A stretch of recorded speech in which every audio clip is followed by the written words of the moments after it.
What is the physiology of stress and anxiety? We all feel the effects of anxiety or stress in our body sometimes.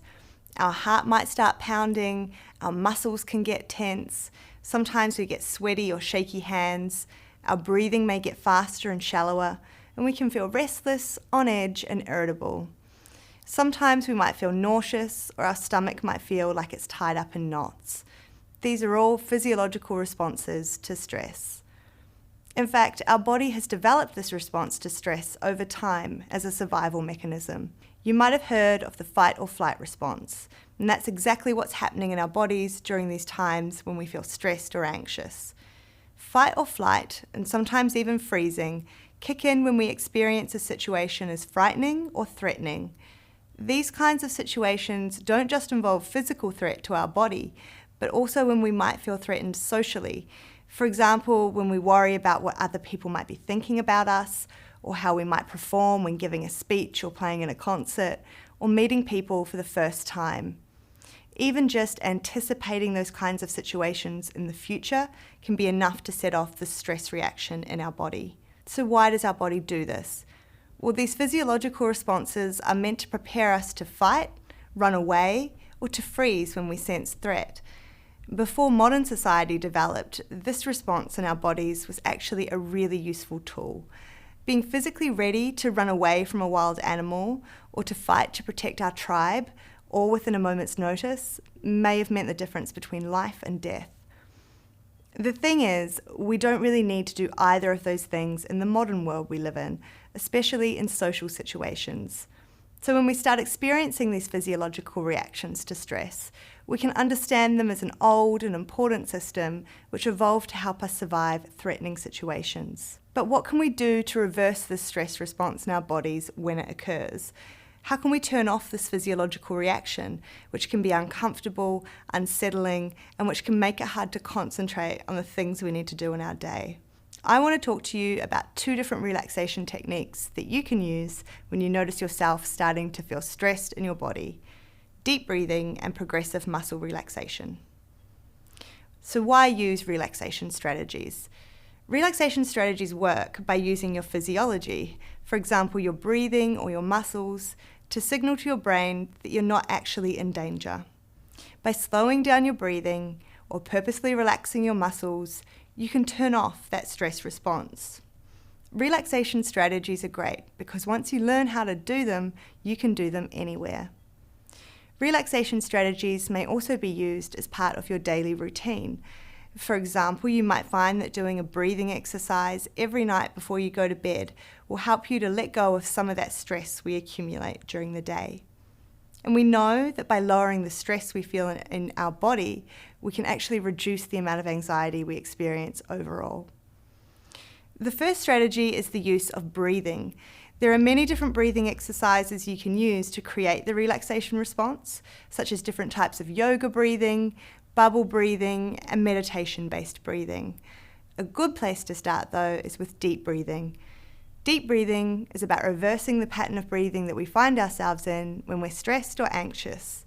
At those times, our breathing becomes short, shallow, faster, and we breathe into our chest rather than our belly. So deep breathing is about focusing on our breath and consciously guiding our breath to become slow and deep. By doing this, we activate the parasympathetic system, which calms us down and puts the brakes on our stress response.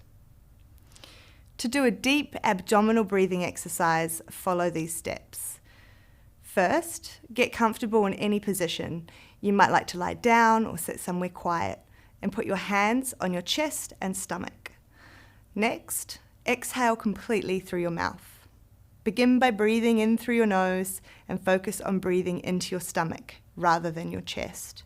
You can notice this by noticing which of your 2 hands is rising. You want the hand on your belly to rise and fall more dramatically than the hand on your chest. This can take some practice, and you'll find that you get better at it each time. Don't worry if it doesn't come naturally to you at first, just do your best. Keep focusing on your breath and on breathing in deeply from your nose and into your stomach. Breathe in until your belly feels full, then hold the breath for a few seconds. Exhale slowly through your mouth. This should take about twice as long as it did to inhale, and it may help to slightly purse your lips when you do this, as though you're blowing out the candles on a cake. Continue this cycle. Breathe in through your nose and into your stomach. Hold your breath for a few seconds. Exhale slowly through your mouth. Do this for 4 to 10 cycles. Some people find it helpful to count while doing this exercise. So breathing in for 4 seconds, holding the breath for 7 seconds, and breathing out for 8 seconds. 4, 7, 8. You can continue to do this for as long as you need until you feel more relaxed. For some people, doing this for a minute can be enough. Others may prefer to spend 5 minutes doing this exercise to get the maximum effect. It really is up to you. Try it out and see what works. Another relaxation technique is progressive muscle relaxation. This technique works by bringing attention to the tension we're carrying in our body and focusing on relaxing that tension. To do this, you purposefully focus on individual muscles in your body and one by one, tense the muscle and hold it for a few seconds and then relax that muscle. You move from one muscle to the next. For example, you might sit in a quiet spot in your house, close your eyes, and start by focusing on the muscles in your right shoulder. You purposely tense that muscle, hold it for a few seconds, and focus on the sensation of tension, and then relax that muscle, focusing on how the relaxation of the tension feels. Then you'd move on to your upper arm, then your lower arm, then your hand, then your fingers, and so on. The goal here is to learn to recognize tension in different parts of your body and to learn how to purposely relax those muscles when needed. Just like the breathing technique, this strategy will become easier to do the more you use it. Here are some final notes about using relaxation strategies. It's important to practice these strategies regularly over a period of time in order to get the best effect. Try to practice these strategies when you're not particularly anxious or stressed out so that you can really focus on them and learn to apply them at times when you need them the most. The more you practice these strategies when you're calmer, the easier it'll be for you to use them when you're feeling anxious or stressed. For example, some people like to spend 5 to 10 minutes each night before they go to bed doing a breathing exercise or going through the progressive muscle relaxation exercise. This allows them to become more familiar with the routine, and they're then much more likely to use it when they start to feel stress building in their body during the day. Finally, we have listed a variety of places online where you can access more relaxation exercises, including guided progressive muscle relaxation and breathing exercises.